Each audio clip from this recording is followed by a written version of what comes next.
Monsieur, dame, tangue coquille.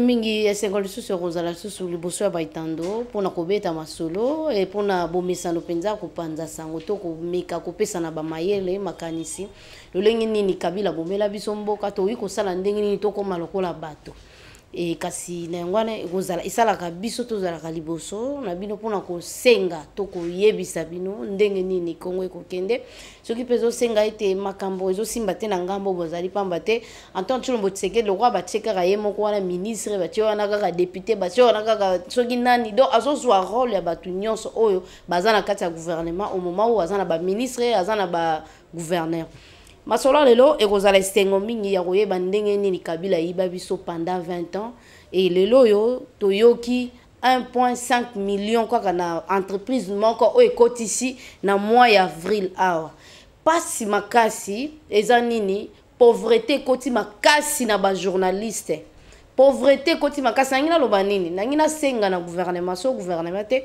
na Antoine Tshilombo Tshisekedi meka koluka ko tchaba journaliste na ramoko ya malonga oyo to se retrouver le rôle à Pierrot te Pierrot abosana banda olia lipa na mwamba lelo Pierrot azokumisela biso Kabila zonga Kabila oto yambana ba botine ba buti wa basoda Kabila ye makolo baningane makolo vimba ya zaki na mwelongi bolo kwa nani voisin na biso Kagame et lelo Kabila komi kolata veste vandi na nzoto Kabila ayibi biso aye munena non seulement ya mbongo na ye Kabila banda yimba biso pendant des années plus de 20 ans ou 18 ans tala nanu lelo bazo révéler biso bazo la musa biso ndenge nini mbongo wa Congo ekotaka par mois. En tout cas nongonya na Antoine Tshilombo Tshisekedi na bandeko tozaki na bango na Saint-Sylvestre na esika ya basenko bande kona biso ba pape esika masolo ya dialogue bande ko salama tango Tshisekedi akufaki tatindaki ba opposant bakende na dialogue solo na Kabila ndenge nini bakoki kobongisa makambo mais na ebite wana Pierrot azala wapi Pierrot ya wana bande ko souffrir boye na chaîne na Jeannette Kabila asalaki 5 ans 7 ans futaka bango te na mwana kwa na bango na baliaka ba mapa mwamba olia penza na G5 sa wana na époque Kabila longwa tikeli Pierrot ba miette et puis na yo comprendre pe ko confirmer qu'Antoine Tshilombo Tshisekedi okati coalition na Kabila mais osali coalition mususu na Kabila na ndenga ko bombama pona nini ndeko sama lukonde o azobombela yo Pierrot azobokola Pierrot o le la lo baba n'importe quoi ba bêtise na sika oyo akoki ko bimisa ba makambo oyo kopesa journaliste musala to kopesa bandeko ba journaliste mususu misala ya kokende ko luka ba dossier ko sala réflexion na ba dossier oyo l'état est incapable mais siko ba tolokola ba Pierrot ba komo pesa biso passe na motema relaxa biso neni tozaki na pauvreté ata biso ba Ange Kachila tozaki na ngone époque ba Kabila to le matin na sima Kabila mutuloko Kabila na bando yembela ye na bando sanjola ye merci Kabila na nini Kabila tiki biso na ba héros ebele aboma bato ebele ya kosakana te rosiku tutilelo na dossier et komaki na époque Tshisekedi faut Tshisekedi a pesé parce que Kabila s'attendisaki batu na ye na armée tina justice lolenge nini justice ko tambola na ndenge sengelité lelo Pierrot zo senga retour à Kabila pour Moïse Katumbi a PC veste ya 4 boutons lelo Pierrot azo senga retour à Kabila pour Moïse Katumbi apesi mutuka o izo sala ke atambola tana makolo te bato ba mona te poso Pierrot meki ko tambola tana makolo zo senga retour a Kabila ba ko beta Pierrot bo kansaneti lokwa baseki lelo Pierrot azo senga retour a Kabila po balakisi ndenge nini bafuta ndako au moment wa ndao sala na leki ya Kabila na mama leki ya Kabila po Jeannette Kabila sala mama leki ya Kabila ando sala mama leki ya Kabila 5 ans 10 ans impayé lelo Pierrot zo senga retour na ando sala pande kwa Kabila azanga ki na ko futa ndako Pierrot aleka lipa mwamba s'il vous plaît lelo Moïse atimbeli ke po asala politique ya malamu lokwa mutune ezaka penza na mayele makasi mingi te ya yebi mambongo po expliquer biso père na bango abazaki penza pêcheur o baye koteka biso bambisi et balakisa bango mingi commerce penza politique na muto Moïse ezarate azu stratégie makasi ya kozala tuloko ba Pierrot bato pasi Kabila comme ça biso ba misère poto koma na niveau tala siko ba journaliste o lobby to kobeta tolo puis Pierrot azolo bato bengana Kabila Pierrot yo bengana Kabila na tanine so bengana Kabila na digital bande yo sa nini yo zaki na temps ya kobengana Kabila te yo zaki kaka pona koloba alléluia amen biso ba auto telema to mona nde bato ba kufa bato bakweya na ba misu na biso Kabila pesa ordre batumba bato Kabila pesa ordre ba beta bato lelo Pierrot tango sala retour à Kabila po Moïse Katumbi zo pesa mbongo ya kofuta ndako po Moïse Katumbi pesa mbongo baleli soki mwasi na yo po Moïse Katumbi zo pesa mbongo ya mituka ozwaka carburant et pasa malkonde na gouvernement oya muto zo finga po pesa ata merci ata na biloba lo bozolo baketi seke dazo tseda bimi atamboli azongi na mbongo o Kabila koki osala ngote Kabila so bande voyager c'est parce que azaki na ba conflit partout azaki na ba force commune azaki cité ne pas abande ko banga par Afrique du Sud na Kabila bango ba hectare ya ba minerai na Lubumbashi président ya Afrique du Sud wana azalaki na ba minerai awa Tshisekedi mutu akata hémorragie wana zongi sela ngona ba congolais olingo zongi sela biso Kabila o alakisa biso ke ba indienne ba koki ko gérer ba congolais non ba Congo ba congolais bango mo il faut ba souffrir na mboka na bango lelo olingo zongi sela biso Kabila po o pesa biso pasi ya lokuta o Kabila bande ko salisa bato accident na avion matata poni wabiki po azalaki mutu na ye babomi Katumba moko azalaki na logique ya politique lelo ndeko en tout cas dans ce gouvernement en tout cas et ça n'a pas si pour nini pauvreté Kabila sali to comme on a ba niveau o bozo mona bande ko mibal ba comme na niveau ya kusokola Kabila asali ba kaka ba comme sokola e bozo mona ba kaka ya Kabila tigeli biso ndende ko nani ya Pierrot akomi ko sokola azozo ngse biso pia azosenga Kabila pardon ozosenga Kabila pardon pour koti sa olusu na deuxième liste ozore pas Moïse comme muketo ndeni Pierrot mbongo si la raté posa mbongo si la raté tuna batu babanda ko yiba mbongo tuna Moïse Katumbi ana mbongo boni mayoka ka posa ko gérer Congo poani yena Kabila nanu po bazonga na nde bazonga ne poto aussi de comprendre déjà coalition ya Kabila na Moïse sezongi na ngona ndenga butu Tshisekedi ndazo yeba te kazo azo travailler na banane coalition tamboli le batu bagangi balobi kabwana nanu na Kabila o kabwana na Kabila lamuka e a rejoindre nani Moïse na ndenga butu Moïse pas rejoindre Kabila sikozo mona ba fruit batu oyo bana oyo Moïse afutela kandaku bana oyo Moïse afutaka po bafinga yo yango na premier ministre na osama tambola na bango e lelo yo azo senga Kabila pardon na ibite azo senga Kabila poko sabatu o ba yebi Congo te oto okosa biso po na tikala mona Pierrot na terrain te ayebi nzela ayebi système a terrain te yebanda oyo biseka ka sala papier boy Kabila sala tongi wese na Kanchach sala papier boy ata batonga ngoto bazika photo mindele ba che place on a Pierrot zaika musana digital ba futa na bango tazana mot à dire te lelo yo Moïse ala ki sendenge nini ba futaka ba journaliste pour que ba kosa makamba lokuta ba finga eso ça passe ata pasi o Kabila kotisi biso to kokoma na ba niveau ya kokoma mutu ya mutu te photo zala ba congolais poto linga mboka na biso au moment où ba chiffre oyo ezo salama na 3 ans et pamba oto yeba kite to komo yeba ke Kabila yiba biso pendant 18 ans combien to banda siko ko calculer pona lelo to beti li solo ya lelo awa na avril DG ya pamba et pesi biso 1,5 million de dollars wana na mois moko siko so to bito ando compter to sala osko na parents to bimisa combien siko tala ngobetango na ba anenyoso Kabila sala wana za pour l'entreprise moko siko so toke na ba jekamine toke na ba bloko bande ko sala nyonso ya l'état avant que ya bongola abongola ngo ya ye moko pa mate ndeko Pierrot tango ozo lia mbongo yebaka mbongo lia na ba famille note tala mama no afanda wapi yaya no afanda ne sikani tala bandeko no place yo uti pauvreté uti nango dollar eko saote quel que soit pauvreté oyo uti nango okoki koteka kiyote ki congolais na yo okoki kokabango na Moïse Katumbi te c'est normal oliambonga Moïse po Moïse na Kabila bazongonga ya koyiba Congo na ndenge sengelite Kabila yawa to yamba ye aza jeune ayena baboti no mona Kabila santé te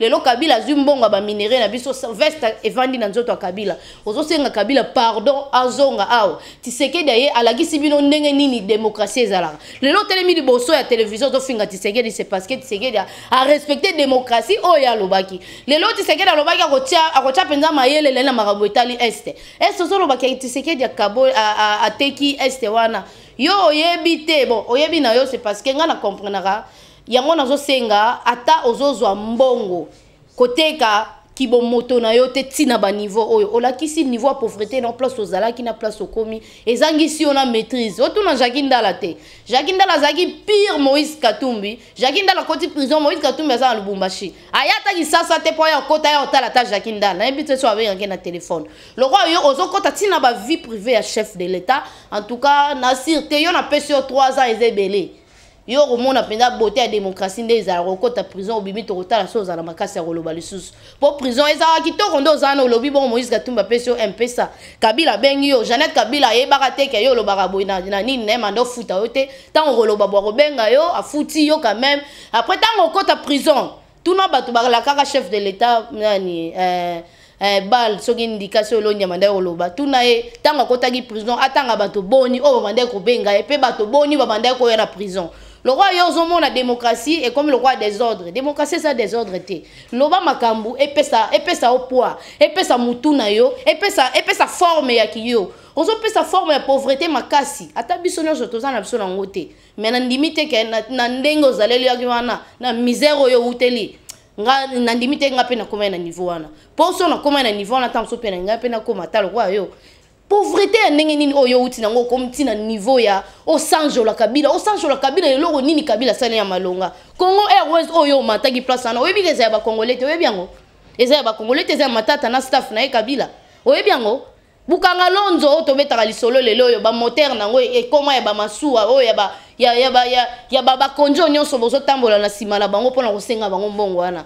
En tout cas, tous à la respect na biso, ba pesa kabiso, longo nya tanto le karaboy, tozo loba, ba yo kakabiso. Kasi so to komi na ba niveau ya tozo ba sous place tozo kendete. Na kanisa ki ndeko Piero akoyebisa biso to ako ça la réflexion na makambo tali kotonga 145 territoires ça la critique na wana banani ba kotonga pamba te eza isiko tokoki ko yebisa nto tolo motisekedi a insister na ba entreprise o ekoki kotonga to ko ça musala ya 145 territoires mais ndeko Piero osawa no zong c'est la biso limaso na ukakomba Kabila na uka kande loko matanga ndeko Piero na charge o boité mais kasi lelo na zo expliquer yo biso nyonso tozaki na biso na ngote Kabila comme ça ba congolais nyonso ba pauvre na ba ndeko to ba papa o ala to bande ko yoka ba kansebo bande ko somba ba mbisi ba commerçant minene Kabila ko isa bango azong sa ba ndie biso nyonso ba congolais to koma ba pauvre na mboka na biso et lelo yo lingi Tshisekedi azu pouvoir abengi ba ndie nde Kabila benga ki ba prisonnier chinois ba ya kotonga nzela au moment où ba congolais basana mabo na makola osala mboka na bango et bozolo ba azu pouvoir abengi bato nyonso na poto linga benga banani na poto olinga sala bisa Kabila benga ni abenga ki ba ndie na ba chinois ba yo tondela biso lelo résultat biloko romateza. C'est parce que Kabila l'accès indien ndenge ni roté que la congolais biloko chinois lelo atondisi ba boutique belé ba magasin ba alimentation congolais nini la sanango merci to pesa Kabila eza kindoki oto nini ndeko nanga yo moko souffrir pendant 10 ans ba futa mbongo na yo moko te français na yo wana zo koma papier ba futelo angote o komio silisio ke olien lipa ya okauka net hémorroïde décision nzoto lelo Moïse a joué à tombolio o komo benga sous retour à Kabila ndena yo comprendre que coalition tu sais que ozana bitumba moko grave o réaliser bakamakambu pendant 3 ans oyo bato bazo tinda siko donc bazo provoquer net eloko euta ko bima euti ko rater nani mama o soki moi sur mangi na télévision ya zana rankuti ya ba mama te ya zana ran ya basi po ba mama baza bato to pesaka valeur ba mama ba bomba ka bato ba mama ba batela ka bato omona mwasi moko azobima pona kotia eloko moko moto epela na kati wana en tout cas na pesika diombo raison na sima Moïse Katumbi ezalaka nini na pesika diombo raison na sima Moïse Katumbi ezalaka nini yango to bisa ki Moïse Katumbi obomika diombo bombi ba congolais nyonso te to bando dénoncer yo na bato na yo lokato comprendre zo travailler na Kabili bozongi système moko congolais azaka congolais Kabili aza rwandais yo oza jif biso toza ba congolais Piero lokwa basa ba misala na yo constitution zo pesa congolais nyonso loi to ndingisa ya kosala musala na sika oya sengeli lokola Piero asepeli kosalela yo na Kabila aza mukala na ye atiki ki journalisme akomi na ye porte parole na bino et pona kosala kofinga tina ba vie privée chef de l'état en tout cas Piero na ola ke la ote mais ndé na mono wana venir mulaité politique basa ngo bongote tuna Moïse Katumbi abima la télévision pa pamba te poani yo kanti po apesa bino ka mbongo ye mo pa ko gine po lobeleni yo kanti atande ba ba kama yele ta ko komane pe mwana po anya komate yo ba otindo na loyenge tuna jakindalati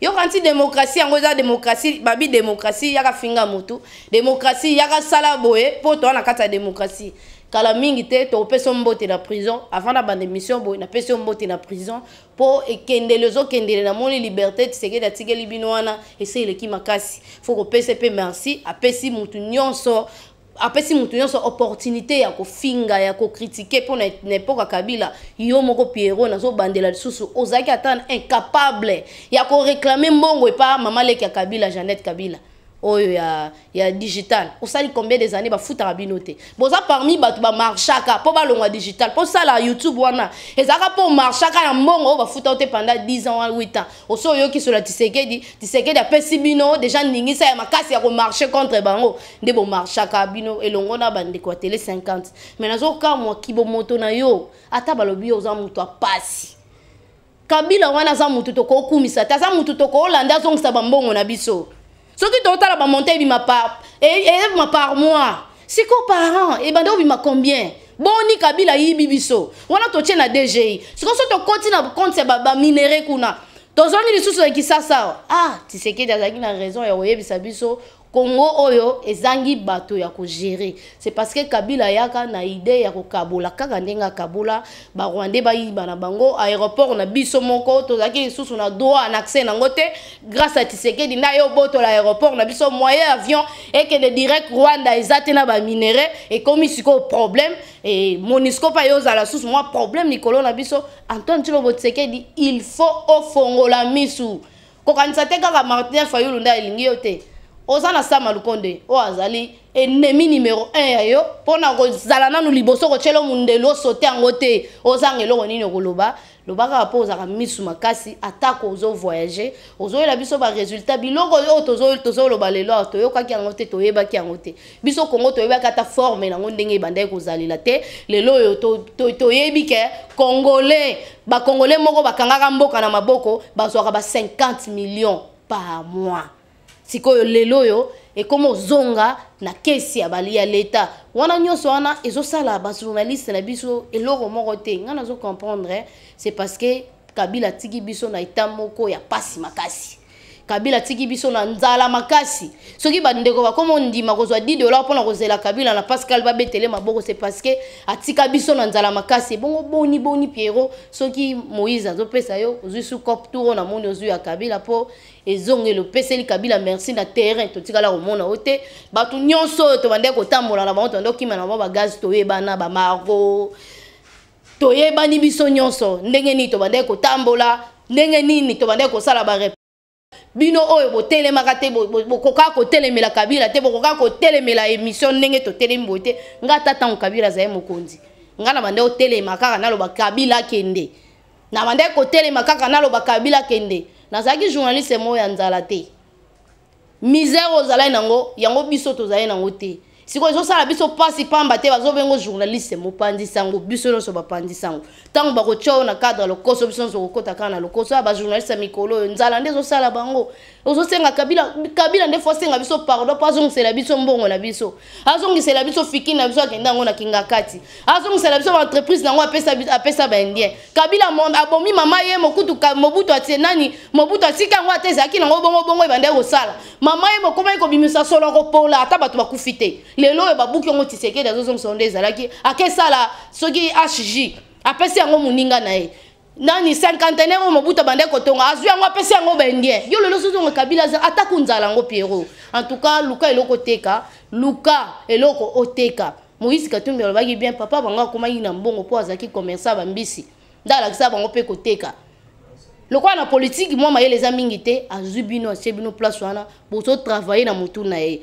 Merci na Christophe Lutundula a Monica zo travailler pour na mayele na ye a sali déclaration moko ya malonga azo sala pour na mboka wana za congolais bon ezo kipe ezo tala pe ndenge nini Christophe Lutundula uti parcours na yaza pe mutu anzala te Pierrot c'est normal oza mutu anzala mais ezo sala soni kezo sala soni mutu lokwa Kabila to yambie na babute loko te veste kute banda omela Kabila lelo Kabila so lati veste fandi likola mbongo na biso oh ya yiba parent tala recette ezo sala en tout cas IGF bravo ba onyos bazo telemela yo ba kene na ba village ba koko na bango so ba musu baza ba princesse na ba prince bazo ba chance wana ba kene ba koko na bango ba ke ko telemela ba royaume na bango Congo eza ya ba congolais musala IGF ozo sala to peso penza longonya makasi ozana droit ya koloba guerre ezate soki guerre ezali Martin Fayulu lingaka zo taya ko tambola Congo mobimba te sans que ba tuna elikambu soki guerre ezala na Congo Martin Fayulu ngatala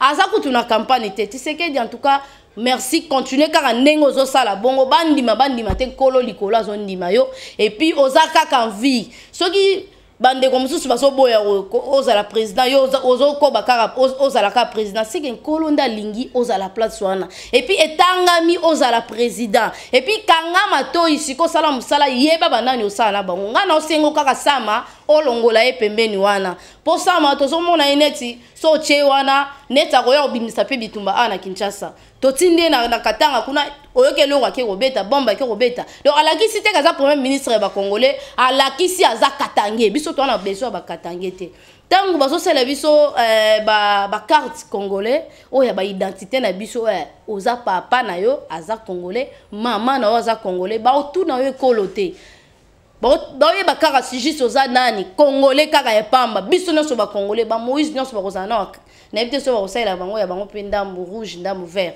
mais quand même toi on a besoin de biso non ba kolomboka tozwa carte po tozwa possession mboka na biso et puis to yeba banani nde bakoki koleka na place songolo pakala et puis yo moko yeba banani nde koki kosana bango musala tozokanga ka projet ya 145 territoires banani bako gérer musala no ezala ka batuka moko wana to boyi système ya to yoka lisusu bakomi ba article o ba détourner o nini po ba entreprise déjà tozomona o ezosala musala OVD o chopesa ngo déjà ba bisaleli o pesa ki mwanda mwana ça va déjà na esika ya kozwa ba entreprise ya bapaya OVD za munene za na Congo le rezo zanga kaka volonté ya l'état na biso asala ke OVD e mata makasi poto sana bosenga komatisa OVD wana banoyo bandeko na biso wana baleki na biso na bayaya na biso batata na biso basala kana OVD wana ba se retrouver ba mona ke baza pe ba congolais tango Congo zo lingezonga nesika nango bango pe ba mona ke ba bandi penza ke biso penza nde bakolo eloko oyo OVD ba che mupandi et comme ba entreprise oyo ya bato basa pembeni muto ayekaka na 10% asala eloko wana en tout cas tozobeta sete Antoine Tshilombo Tshisekedi landela entreprise nina nini soki bapeso liste ya entreprise okotonga bolandela yango bokita sur terrain balakisa bino babiloko na bango ya kosala ya misala ezala teke baza en collaboration na eloko songolo pakala wana ekosimba lisusu te biso tozana posa kosala critique ya makambo zo lingesala na puke ekende liboso musala biso tosala nde opposition kosala ngo mais Martin Fayulu azana eta te yazana tankaka azana na proposition morote soki ka bako signer bakor ya yeko sala critique mais proposition et ça la raté soki ka signer bouger nda bimisi bato mais bato bimisa ka wana kolobela bango mukolo nini nde to fanda to sala musala opposition et ça la rande biso to salaka biso to yaka na critique apamba te to na critique to ya mo likanisi neti nga nana bosenga batombola OVD lokola opesi on insisté makasi na katanga na makambo tali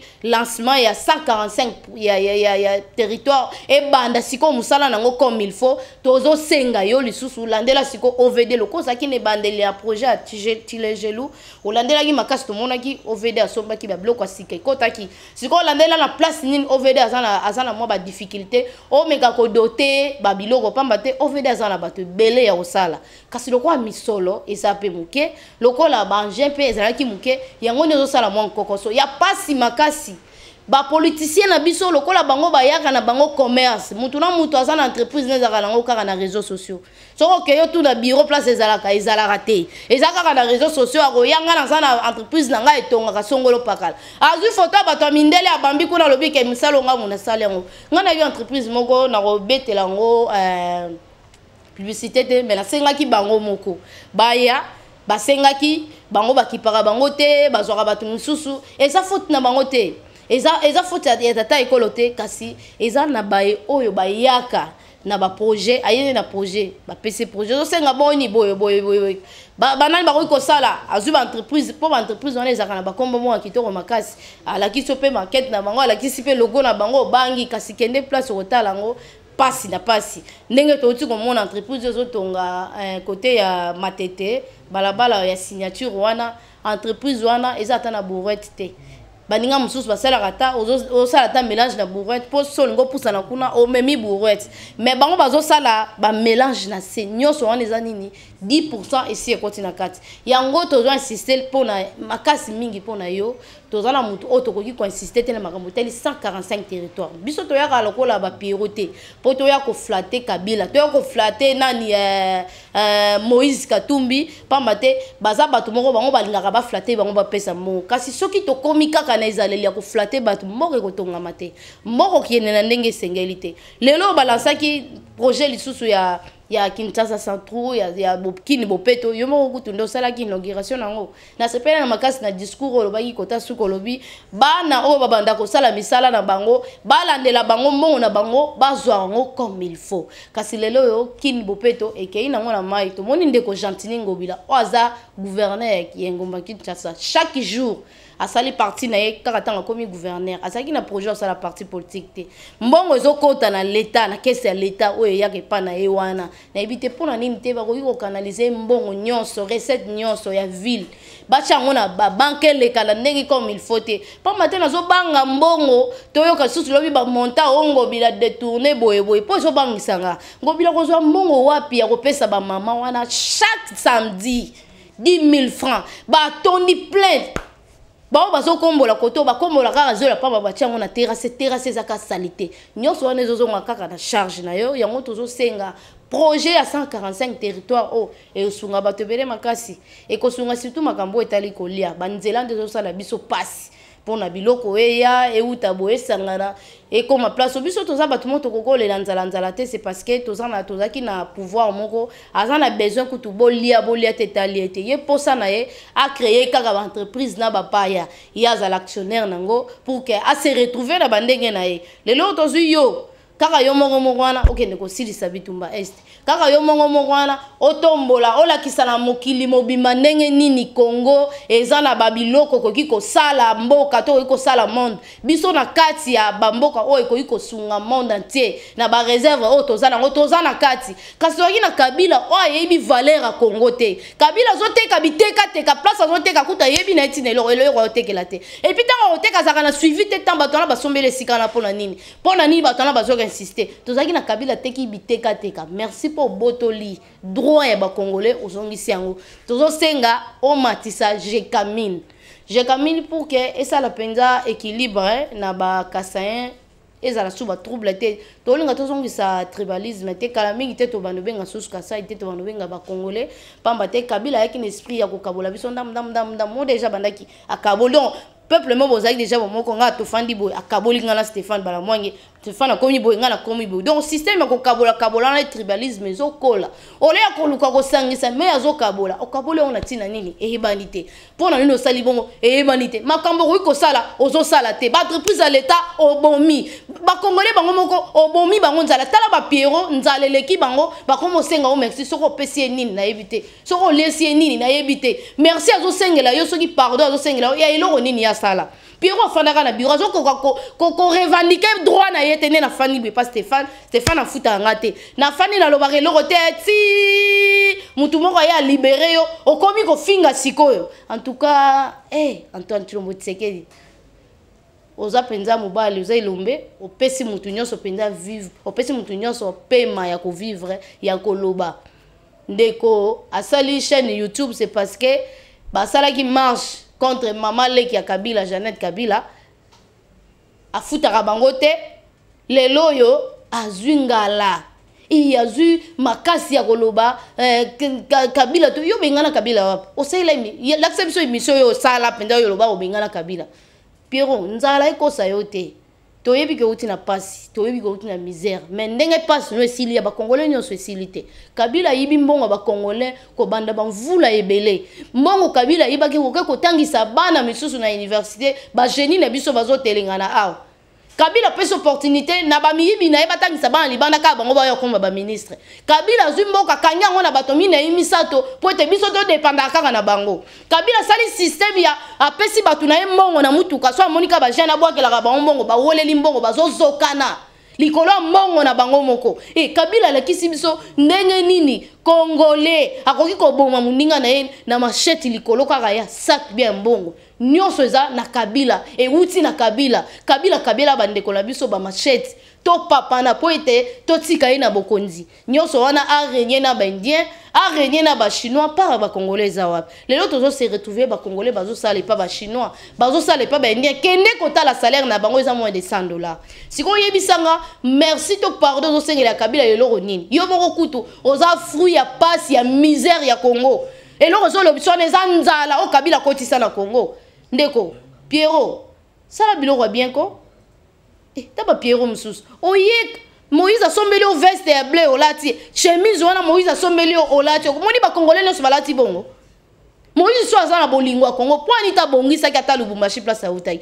hotelemi na aéroport ozo finga Moïse na Kabila na oti Tshisekedi ya sali 3 ans yebisanga aéroport nini ya sa abongisi et puis mumta boma aéroport wana ozolo bana esa Moïse te Moïse azaki gouverneur à Katanga kutezaki nan mobimba et puis ndenge nini Moïse a nyokola ki ba katangé kuna na ba congolais kuna donc a nyokoli en général ba congolais Moïse abanda oteka na bik ye mongo afuta ka taxe te soki boteka ka kiti oteka ngoti oteka na de gros ti na détail Moïse mtape sur souffle les lozo pesa sou Kabila merci o ya faire souffrir yo pendant 7 à 6 et 10 ans apesa ka yo mbongo na yo te mama le Kabila biso to ya rapport na recharger ba tout ka sozo ngisaka mutu so kwa déborder neti comme on est na Pierrot so zo kosa to ya oye biso ko kosa biso to mona o te place yo telema o benga na Kabila biso ba to benga na Kabila et puis na ba télévision to banda o banga te ke Kabila za président mais to yeba ke Kabila aza Rwanda fois zonga na Rwanda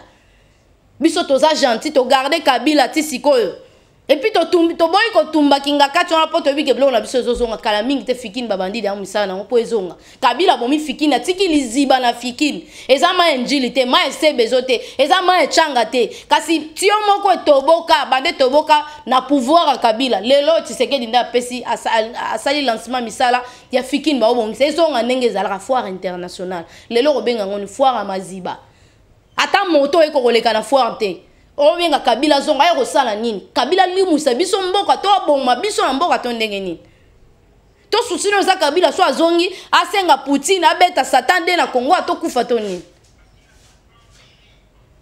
taba Pierrot Antoine Tshilombo Tshisekedi s'il te plaît luka via ba journaliste bonga po ba journaliste nde bazaka lumière bango bato balakisaka bato nzela soki ba Pierrot bakomi na niveau ya kokomisa Kabila na etando ikeza pasi ba journaliste bazana ngo bafuta marate Pierrot wana nyoko ami alia mapa ya mwamba chaque jour auto sala papier a komili Kabila français azo ata $10 ota 6 abimi ale lipa mwamba na malade oyi malade babenga malade anizani eza ba jus ya 500 bende batekela biso wana to benga ngo malade po basala ngo na ba produits chimiques ozo mélanger ozo kagu ajite mais oza la choix de po à part jus wana jus musu ezate po Kabila imposa biso ka ba jus wana siko muto bongo ayena période oyo mutu nyonso za libre biso to amitema malamu to yambi Kabila na babuti Kabila vese yofanda na lipeko te diembele boye Kabila lelo mbongo recette a Congo ye moko alembi yango sikwa komi okabango na motema mabe Kabila mutalakisa batu ke na lisanga groupe moko boye mutu moko azwaka na 1 million 1 milliard pona mutu moko kasi soke na sika songolo pakala taka na kata Kinshasa okurezaka te preuve ane ba câble oyo ba belge batika to mobutu atika ti lelo tozana ngo da moni Mikolo Snell akaboli na ba quartier ba câble sika ba bandio changer tikali kaka régie des eaux siko zo benga biso Kabila azonga posa na biso nini est-ce que biso to ana besoin Kabila na ngongo biso to ana besoin Kabila na ngongo yo zana besoin ya Moïse Katumbi aopesa yo mbongo veste azofuta onde azofinga Tshisekedi okay pa Sama Lukonde pe azofinga onde azofuta onde azofinga Tshisekedi Sama Lukonde azofutela o avion pour kende ko critiquer Tshisekedi et puis okay ko finga aéroport au chef na bino Kabila na Moïse o ba bebisa po Tshisekedi akuta mboko ebeba po soki mboko yo ezaki malamu ngai bon ngai beba na 3 ans te Kabila bebisi Mobutu asiatika gango déjà ya kokufa Kabila yo bakisa lisusu o Mobutu atika alimwisi na ba société on a trai kweya trai ata moko etikala ite na Congo wa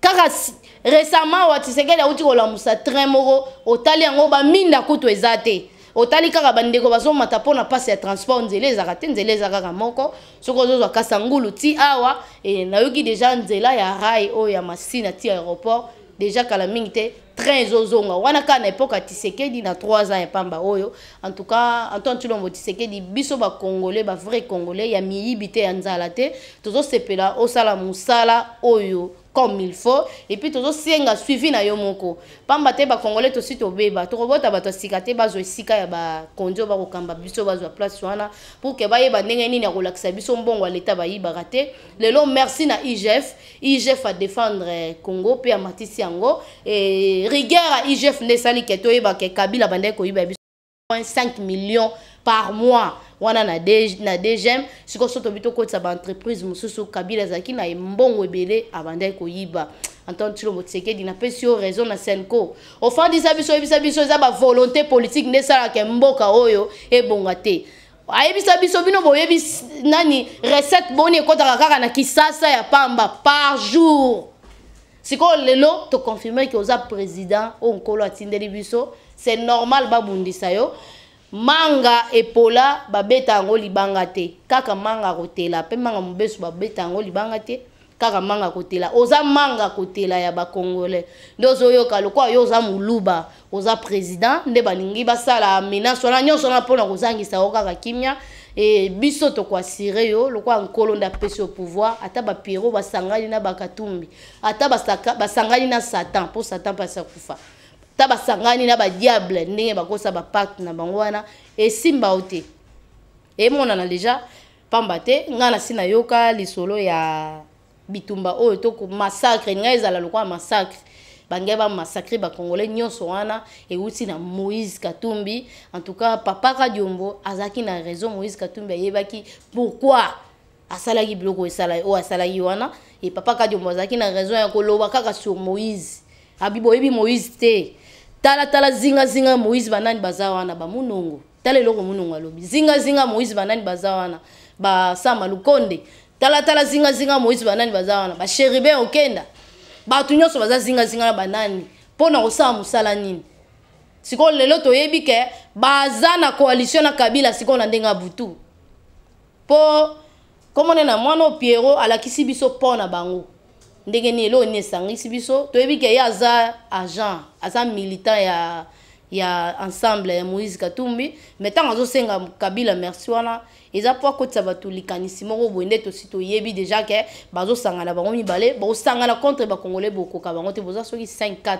ba congolais botanga biso toza boni na sima fachi et puis musala fachi osala ngona kabeya ka mwanga te kabeya ka mwanga ti lelo bazo lela bazana pasi bazole fachi azangi mbongo ya komatiza ta mibawana na minute mais azana bosenga makamu nyonso ekende na ndenge sengeli po azana makasi nyonso aza président de la république Kabila imposa biso koyiba mboka ayiba mbongo na misu makasi to na eloko oloba te c'est parce que simba système a mundu soki Tshisekedi alobi lelo asima mundu kia bongisa Kabila kama ata kasai wana e robima ndenge ni lokwa azbi asa président ye moko alobi asa président ba kasai te ya ba luba te asa président ya ba swahili te ya bangala te asa président ya ba congolais lokwa asa congolais oza congolais ba congolais nyonso baza sima na yo Moïse Katumbi Pierrot baza ba combien ata 20 te o baza contre yo mais biso ba congolais to lingi yo oza la place wana et loko tozo senga yo projet à 145 territoires o landela yango na ndenge penza isengeli po eko sala ke social penza efanda biso to abata kolela nzala te po to lona ramatembele to abata kolela nzala te to na bambisi na biso to abata kolela nzala te to yebi ndenge nini to sala ka ba manyoko to abata nzala te to yebi ndenge nini to koki ko faire remonter économie na biso mais sikoyo ezozanga kaka appui ya gouvernement o luka sikoyo otia ba journaliste o bakoti na pauvreté ya makasi o pesa bango penza ngwende tala neti ndeko na biso Pierrot la kisi pauvreté ndeko Pierrot pasi ezoloba donc eloko ezosala émotion mbongo azozwa na azwango te et pas Jeannette Kabila bande kolia ka lipeka uka et pas Jeannette Kabila ndo beta makulu sule nezaki ya kotenga malelo ko molata sule matili kolobo nyonso wana pona Moïse. À vous tous une question. Entre les Congo sous Joseph Désiré Mobutu, cela veut dire entre les Congo sous la dictature du président Mobutu et les Congo de l'après 17 mai 1997, yo Congolais à Solo Roponanine. Entre la dictature ya Mobutu, Na Congo, il y a 17 mai 1997, oh, et la biso guerre interminable na Est. Oh, tu hérité là, Mandouki Massassi, oh, écoutez, plus de millions. Il y a ma vie, il y a ma Congolais. On compte plus de 10 millions de Congolais tués. Et ça, un Congolais qui est nini. Ce que Pessinga Yano, na osenga pardon, na Joseph Kabila Kabange, l'homme de la rébellion. Vous savez, le Congo est bien aujourd'hui. Oui, Kabila n'a pas fait ça. Effectivement, Kabila n'a pas fait ça. Kabila n'a pas instauré l'état de siège avant d'aller à la table de négociation avec le M23. Effectivement, Kabila n'a pas fait ça. Kabila ne pouvait pas tuer ses frères. Kabila ne pouvait pas tuer ses mercenaires à lui. Effectivement, il n'a pas fait ça. Et il ne pouvait jamais le faire. Kabila n'est pas allé en collaboration, en partenariat égal à égal avec le Rwanda quant à l'exploitation et la transformation de l'or, parce qu'il ne pouvait pas le faire. Voilà pourquoi il ne l'a pas fait. Et il sait le pourquoi, parce que le Rwanda l'a aidé, lui et son père, à accéder au pouvoir le Joseph Désiré Mobutu. Voilà pourquoi il ne pouvait pas le faire. Voilà pourquoi il soutenait assez que l'or est à la exploiter de manière illégale. Pourquoi il aurait allé dans contrat égal à égal alors que Yemoro a exploité l'or de manière illégale? Effectivement, il ne pouvait pas le faire, il ne pouvait pas négocier, il ne pouvait pas assurer les intérêts de la République démocratique du Congo parce que lui-même était au centre du mafia. Comment un homme qui est au centre du mafia peut lui-même organiser la sécurité? Il ne pourra qu'échouer. Voilà pourquoi il ne pouvait même pas s'hasarder, oser. Kabila n'a pas fait ça, effectivement. C'est une autre raison que Pero Louara, le prestigieux, après ça a raison, on est très heureuse et on monte. Oui, je suis fier de Félix Antoine Tshisekedi Tshilombo qui a ramené nos frères diaspora. Oh, monde la banda qui co-exploité tant de manière moroboye. Nos frères diaspora, oh, bazo qui maïele na bango, qui sont au service de l'Occident. Les lots au bazongi na Congo, ils ont aussi de l'expertise. Malgré tout ce qu'on peut reprocher aux différents conseillers du chef de l'État provenant de la diaspora, ces Congolais de la diaspora ont également de l'expertise. Je préfère encore Batu Oyo Bengi Bachekula que Batu Oyo Bayako infiltré armée congolaise. Oh, aujourd'hui, on nous parle de tout le poste, de grands postes de l'armée occupés par des Rwandais. Autre Bachekula, Oyo Benga Shekula, wana, qui ne sont rien d'autre que la crème intellectuelle de la République démocratique du Congo, mais eux, qui ont chômé dans la diaspora. Naba généraux rwandais, boyela biso na entrée à Afdel Oponini. Congolais répondront. Voilà pourquoi Joseph Kabila ne pouvait pas faire appel à la diaspora congolaise parce qu'il était entouré de Rwandais. Pas seulement de Rwandais comme nationalité, mais aussi de rebelles. Voilà pourquoi il ne pouvait pas le faire.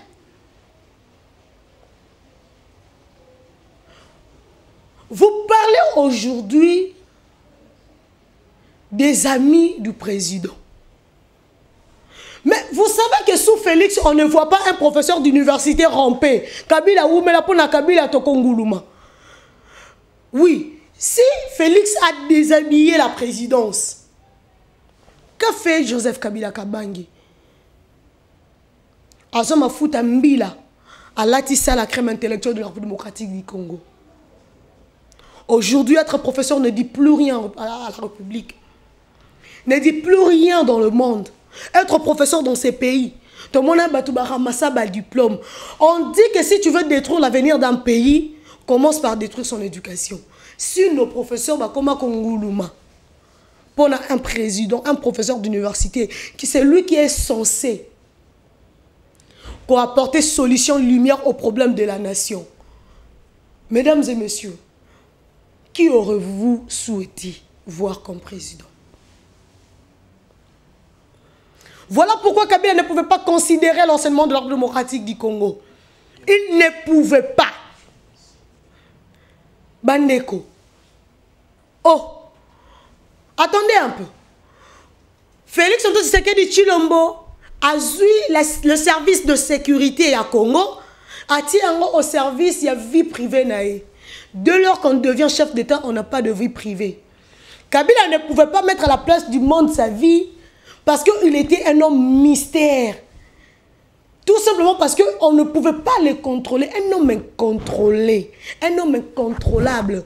Comment le service de sécurité pouvait s'assurer de son bien-être? Non, il avait ses services de sécurité para. Voilà pourquoi il ne pouvait pas les faire. Voilà pourquoi il ne pouvait pas les faire. On devait assurer la sécurité de notre chef d'État. Le président de la République n'a jamais commis le service de sécurité dans une besogne. Jamais Félix ne l'a fait. Jamais. Et qui vous dit que le président avait commis un adultère? Non. Deux fois, il faut arrêter de mélanger des choses, de mélanger le terrain. Ça n'a aucun sens. Ça n'a aucun sens. Kabila n'a pas fait quoi? Quand vous parlez de réserve de change, réserve de change, on n'a quand même pas 1 million. Ne pas mettre l'ambli solo. Oh, le Félix a mettre 500 millions. Bon, le Bakena, on va mettre Félix à 500 millions à qui on sait là-bas aventure. Non. Joseph Kabila ne pouvait pas le faire parce qu'il détournait de l'argent à la source. Vous voyez toutes les unités de production. Et c'est là qui coffraient. Et c'est là qui bloquaient. Et c'est là qui individualisaient. Comment est-ce que vous avez place à Zombo? Comment vous avez place à Zokambo? Comment? Kabila n'a pas fait ça. Mais sous son règne, il a assuré lui-même sa retraite de la présidence. Avec un salaire de plus de 600 000 $ par mois. Voilà pourquoi il ne pouvait pas le faire. Voilà pourquoi il ne pouvait pas le faire. Effectivement, il ne pouvait pas le faire. Parce qu'il faisait pire que ça. Félix Boyebi qui a abimisa qui 100 000 $, abimisa qui 50 000 $. Boyebi Sangaï, Pero Louara, Yozalaka journaliste na Digital Congo. Un média du pouvoir de l'époque. Yebi Sanga, combien Joseph Kabila Kabanga Manda Kobimalango? Combien il dépensait le jour? Combien il dépensait la semaine? Dis-moi si tu seras en mesure de me le dire. Comme ça, moi, je demanderai pardon à Joseph Kabila Kabange. Que Joseph Kabila Kabange nous dise comment le Rwanda est parvenu. Yakozala, na sous-région, ah ouais, à part l'Angola, sous-région, être le premier pays où à se doter d'un satellite, puis le premier à cause de l'Institut aérospatial, pendant que toi tu étais président de la République. Toi qui ne collaborais pas avec le Rwanda, toi qui n'as pas laissé le Rwanda exploiter de l'or de manière officielle, mais comment le Rwanda est mis comme ça qui quand même le premier pays de la sous-région à cause de la satellite, puis le premier pays où on comparer même à Allemagne. À un institut aérospatial. Expliquez Bissot. Voilà pourquoi tu ne pouvais pas le faire. Voilà pourquoi tu ne pouvais pas avoir de bonnes relations avec le voisin. Seulement parce que toi-même tu étais dans le mafia.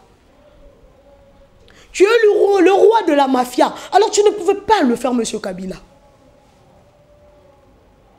Félix Antoine Tshisekedi Tshilombo est le promoteur du tourisme. Effectivement, il est le promoteur du tourisme.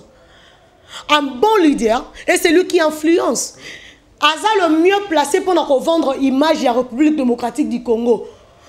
L'article 69 de la Constitution de la République démocratique du Congo est clair. Le président de la République est le chef de l'État. Il représente la nation, il est le symbole de l'unité nationale. N'est-ce pas qu'il représente la nation? N'est-ce pas? N'est-ce pas que c'est à lui de vendre l'image de la République démocratique du Congo? Ce n'était que normal que Joseph Kabila ne le fasse pas. Parce que il est le seul président au gouvernement naïe. Donc, en tête, le gouvernement naïe qui frappait d'embargo. Le seul président au monde, bas collaborateurs qui frappé par les grandes puissances. Le seul président au monde qui avait une mauvaise réputation. Le président a un pouvoir par héritage dans un système démocratique. Ça n'existe pas. On parle de la République démocratique du Congo, mais vous avez quand même le président a un héritier à pouvoir. N'imagine. Boye bisanga na machine. Attends constitution et transition on est le bas yangote. Boye bisabiso na machine. Oh Joseph Kabila Kabanga encore comme président, il ne veut pas la légitimité, ce n'est que normal. Moto comment président par héritage. Bakenda bazo et place zala maman ba commissaire président de la République. Qui a voté pour Joseph Kabila en 2001? Un pays sans mécanisme de succession, il y a hérita. Hein? Oh, il y a hérité en 2001, Joseph Kabila n'a pas fait ça. Quand vous dites que Félix Antoine Tshisekedi Tshilombo égale à Joseph Kabila, non, vous vous trompez. Vous vous trompez. Il n'est pas l'équivalent de Joseph Kabila. Vous savez pourquoi? Sous Joseph Kabila Kabange et Perrault Louara, tu ne pouvais pas avoir le courage de crier le nom du président de la République, de parler de sa vie privée, de parler de ses enfants, de parler de son épouse. Tu ne pouvais pas avoir ce courage-là. Il n'est pas l'équivalent. Il est l'opposé du matin au soir. Non, Banda Mateteti Malukunaja Kidiaba. Sous Joseph Kabila Kabange, politicien nyoso, jeune combattant au nyoso banda côté les makoloba mabene ba kangena ba service de sécurité. Boyebi yango. Yebi combien de personnes baza porter disparu lelo. Yebi combien de familles basala matanga ba yeba tende kona bango kenda api. Yebi combien de familles bakunda ba bilamba pamba. Sous Félix Antoine Tshisekedi Tshilombo aujourd'hui 3 ans. 4e année écoute yango aussi là en décembre. On n'a jamais vu ça. Et jusque-là, on ne le vit pas. Pour ceux qui ont dit que Perrault Louara, mon vieux Nako, c'est les premiers journalistes qui ont allé à Fimboula, Vumboulé, la prison Makala. Yo. Voilà, je ne te mens pas. Si c'était vraiment ça, et que Félix Antoine Tshisekedi Tshilombo était l'équivalent de Joseph Kabila Kabange, mais yo, on a Vumboulé. On l'a vendu rapi. On l'a vendu wapi. Si réellement il était l'équivalent de Joseph Kabila. Arrêtez quand même de confondre. Arrêtez. En quoi Félix est l'équivalent de Joseph Kabila Kabange? Naliwa Chebea. Abomi déjà combien Félix? Hein? Abomi combien? Eh.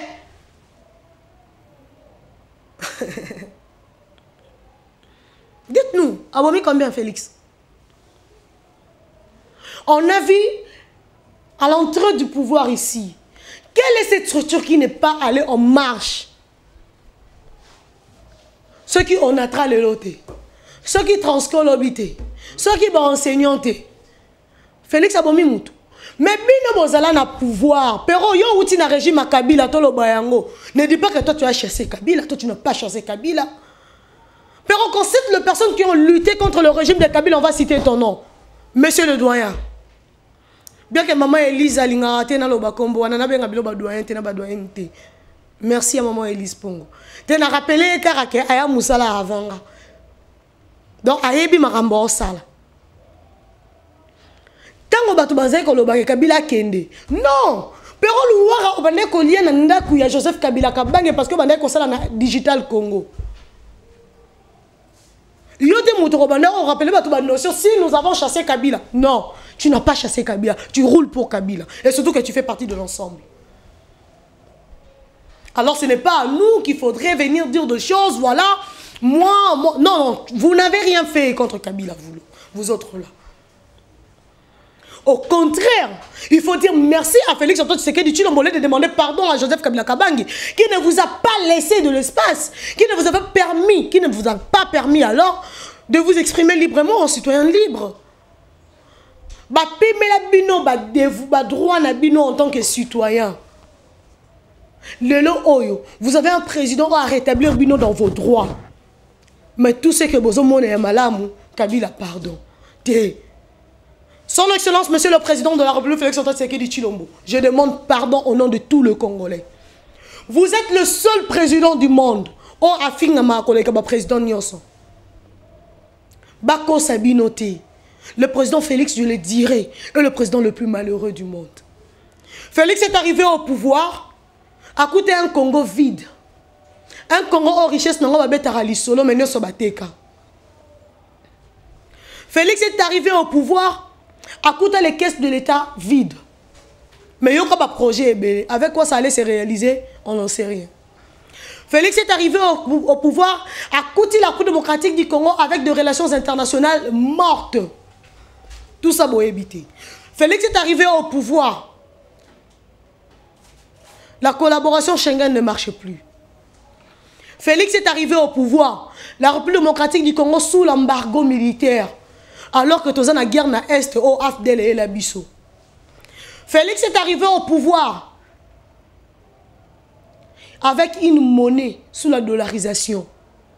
Félix est arrivé au pouvoir avec une réserve de change vide. Alors que Congolais, Oyo Aza averti, a un rôle de réserve.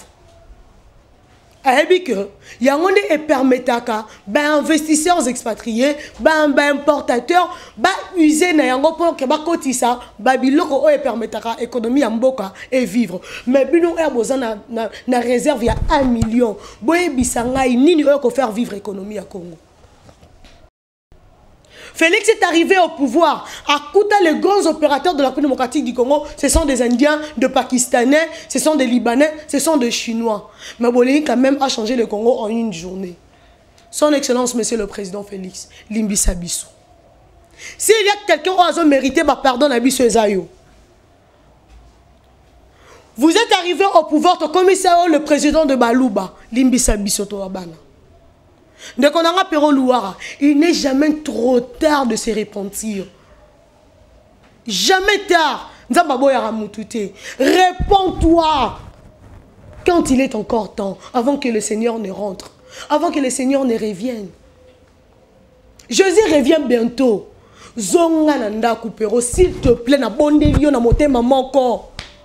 Ce n'est pas à toi de demander pardon, Joseph Kabila Kabange. Quand la famille à Thérèse Kapanga les ali kotala yo, nini yo koloba ndeko? Nini yo koloba? Yo zali koloba kabaka combattant UDPS bazana CNZT. Non. Moto azana papier na yebazo créer mon sala. Le président Félix a créé de mécanismes. Il y a eu Copa ici première édition. On n'avait pas interdit aux combattants de l'UDPS de postuler. Appelez les gens qui n'ont pas jeune union pour qu'ils bénéficient d'un financement à 21 millions. Qui n'a pas sollicité ce contrat, ce financement pour le jeune Congolais? N'est-ce pas le président Félix Antoine Tshisekedi Tshilombo?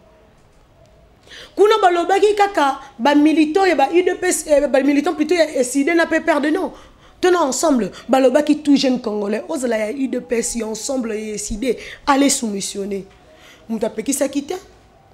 Ndeko oyo ya combattant à UDPS a s'estima ki na ye te meilleur to amona ki kezaki na important pour na resoumissionner na Copa akenda kité mais à ceux ba kenda ki o bazu ba mbongo ba bénéficier na financement pe ba créer ba entreprise. Pasteur Gulli ozolo bazo souffrir. Non, Pasteur Gulli n'est pas un pauvre. D'ailleurs, il viendra lui-même répondre. Ce qui est sûr, le bureau de réponse n'a rien de coopéro. Il n'est pas un pauvre. Il t'a dit qu'attends la makolo. Yomoni bango za pouvoir le roi ya PPRD pire vient à pire petit à sa coche à Simbi c'est pas fait à ça qu'elle là. Yomoni bango za pouvoir le roi et pas na bilan ensemble bilan comme ba la misala. Non, ne confondez pas quand même le terrain de coopéro. Na bonde liovie de konanga entre biso. Ah, oh malaki mwana parler zongandaku. Tika distraction zongandaku. La maison du père t'attend. La porte est grandement ouverte. Au moins, nous avons la théorie enfant prodigue et pas la bino. Ozi bon menga tata ozi par na héritage ok. Tes papa roboya tes zonga Félix a papa oyambayo. Il a un cœur pour t'avoir, pour t'accepter, pour te serrer. Il en a encore. Mais seulement Jésus revient bientôt. Avant que le Félix la change, Jésus revient bientôt. Bon, comme c'est monté à ma bête. On a pensé à comment Joseph Kabila. On a pensé à Kozala, équivalent à Joseph Kabila, s'il vous plaît. Bon, confondra été. Félix est au pouvoir par voie des urnes. Joseph Kabila Kabange a hérité du pouvoir nulle part ailleurs. Banda Congo Zala Congo, il est le seul où a hérité pouvoir. Le seul. Puis en organisant une élection, on est sous Kamabe. Élection 2006, ça c'est Beta Batouba Koufa. Jean-Pierre Bemba président, mais Joseph Kabila a dirigé. Par quelle magie? On n'en sait rien. Élection 2011, Étienne Tshisekedi Wamulumba, d'heureuse mémoire, président de la République, mais Joseph Kabila avait quand même doublé les bandats. Par quelle magie? On n'en sait rien. Il est le seul héroïne Bayango. On arrive en 2016, il devait organiser des élections. Par quelle magie, à 2 ans, organisé en 2018? Nzambaza juste à confondre, son candidat a été malheureux à remporter. Sinon, tu es Congo par terre. Par terre, je dis par terre, Congo par terre. On ne pouvait pas imaginer une république démocratique du Congo toujours entre les mains d'un clic d'amis. Zambali Misabino. Que le président Félix Antoine Tshisekedi Tshilombo pardonne tous les Congolais. Nous sommes ses enfants. Il est le premier citoyen de la République démocratique du Congo, le seul qui nous représente, le seul qui porte le drapeau de la nation, le seul, pas deux. Pourquoi il faut demander pardon à un monsieur qui nous a vendus? Vous avez oublié les fausses communes. Vous avez oublié, mesdames et messieurs. Perrault a oublié. Perrault a oublié Massasina Uniki, les étudiants ont réclamé à Bomi Bango. Perrault Bossani. Perrault Bossani, le phénomène Koulouna à Kinshasa. Perrault. Oyebe li solo la société de gestion de péage congolais. Au Bossani Ango. N'a rappelé yo. Ndekonanga. Pourquoi toza ko sombouye makasibo? Quand on parle de contrat léonnaire, c'est qui? Pourquoi tu vas demander pardon? Pourquoi Zotinda Batou? Basenga Moutou a détruit Bango koleka Moutou a zoluka apesa Bango formé. Pourquoi? Pourquoi Ndeko? Qu'est-ce qui t'arrive? Yebisanga, qu'est-ce qui t'arrive? Nga vraiment na bondeli na nga yo, hein? Au nom de la patrie, Zonganda, y'a aussi un papa Félix pardon, et c'est l'autre. Ah papa Olimbi sortant ngilo mabungati. Pour place au Kende, elle liboulou. Et ça vraiment liboulou. Ce qui me fait mal, Perrault oublie que tu es payé par un membre de l'Union sacrée. Oh, Azana ba ministre na kata gouvernement, il y a Félix Antoine Tshisekedi Tshilombo. Et le roi comme Musanga Yangwana. On se pose la question qui est la situation de la République démocratique du Congo. Situation un peuple naïe. Et ça va continuer qu'on soit en dessous. C'est parce que bino na parti politique na bino na plateforme politique na bino boza complice, il y a malheur, il y a peuple congolais. Même pas complice, responsable. Il y a malheur à peuple congolais. Il y a son ministère, il y a transport au besoin et ça il l'a Congoni. Ministère, il y a ESU, on va appeler ça bino, ça il l'a Congoni. Ministère, il y a affaires étrangères, on va appeler ça bino, ça il l'a Congoni. Ministère, il y a sport, on va appeler ça bino, ça il l'a Congoni. Primature, on va appeler ça bino, et ça il l'a bisoni. Avant il y a Koloba, balola ralole mon ondeko. Le président de la République n'est pas le chef du gouvernement. Le président de la République n'est pas le ministre de l'économie. Le président de la République n'est pas le ministre des Transports. Le président de la République n'assure que le bon fonctionnement des institutions, M. Perrault. Pourquoi on confondre avec un terrain? Pourquoi? Likambango ya yo na président Félix. C'est un problème personnel ou est-ce que Likamba Congo? Pour ce que c'est Likamba Congo, c'est qu'il y a une objectivité. Mais apparemment, il y a un bossani yango. Apparemment, il y a un bossani yango. De repérons au bossani que l'on jamais qu'au Bundisi à Kabila. De repérons au bossani que toi, tu as l'indépendance dans tes mots, dans tes gestes, dans tes mouvements. Bah, interpeller pour un contrôle administratif, il y a des gemmes awa. Aux yeux caméra tiers. Je suis victime d'acharnement. J'ai été arrêté arbitrairement. On m'a empêché de voyager. Alors que je devais me rendre au Katanga. Non, mon frère. Sous Joseph Kabila Kabange. Tout le monde connaît Tiani. Tant qu'on va aller au Tokae. Alors, attends, on reçoit la vidéo. Le privilège que vous avez aujourd'hui avec Félix. Vous en aviez hier. Si vous en aviez hier, dites-le moi. Comme ça, ensemble avec vous, je demanderai pardon à Joseph Kabila Kabange. Je lui demanderai pardon pour la frontière de Bisso. Je lui demanderai pardon pour avoir tué l'imprimerie nationale. Quand on va marcher à l'imprimerie européenne, ça va pas Afrique du Sud, la Belgique. C'est pour ça que je vais lui demander pardon. Oh là, Félix Antoine Tshisekedi, tu l'as relancé. Vous voyez bien, l'imprimerie nationale de la République démocratique du Congo. Elles ont sous la tutelle du ministère à budget. Vous voyez bien, imprimerie, il fallait qu'il imprime l'Arabie sur ma passeport, ma bulletin, la classe, tous les documents administratifs. Il y a la République démocratique du Congo. Vous voyez bien, si je savais que Blakabang n'avait qu'il existait une imprimerie nationale. N'avait baraté. N'avait pas sous Félix. N'avait pas sous Félix parce que Félix a relancé cette imprimerie. Bien que non ait comme effectivité, mais ça a été relancé parce que Baza en pleine formation des agents. Et Lubumbashi, le Katanga peut témoigner parce que c'est la seule province où il y a un institut où il forme un imprimeur. Dans la République démocratique du Congo, il y a eu des imprimeurs spécialistes recrutés à partir de Lubumbashi, Baza à Kinshasa, pour la relance de l'Institut national de l'imprimerie. De l'imprimerie nationale. Si Joseph Kabila Kabange, pardon, on a la Rosenga au Tata. Et ça pour la dengo bombe la biso ba entreprise nyos. To yonde fo senga pardon. Joseph Kabila senga pardon parce que au bombe la biso on atra. Joseph Kabila Kabange senga pardon parce que batran ya Congo ote yango peinture. Tala le comment ko sala ba déraillement, otika biso na ba état moko vétuste. Joseph Kabila il faut aussi un pardon pour 12 millions et bima pour na bateau ya kokolo mais etika la ko salate. Joseph Kabila il faut aussi un pardon pour oyebisa kinga ke train plutôt ezongi de Kinshasa ti Matadi mais ça la week-end mort après voyager li sous-souté. Joseph Kabila il faut aussi un pardon pour créer la biso Congo Airways na idée que c'est une compagnie de la République démocratique du Congo, mais on vient de se rendre compte que la République démocratique du Congo n'a que 19%, mais à subventionnera à l'entreprise on a tout le jour. Il faut se rendre pardon. Joseph Kabila, il faut se rendre pardon. Oui pour nani? Pour ozo silou na biso oboma. Ozo sinet na biso oboma. Joseph Kabila, il faut aussi rendre pardon pour la régie de zo au PSA yango et pas ba sénégalais ba comment na ba part que l'état congolais.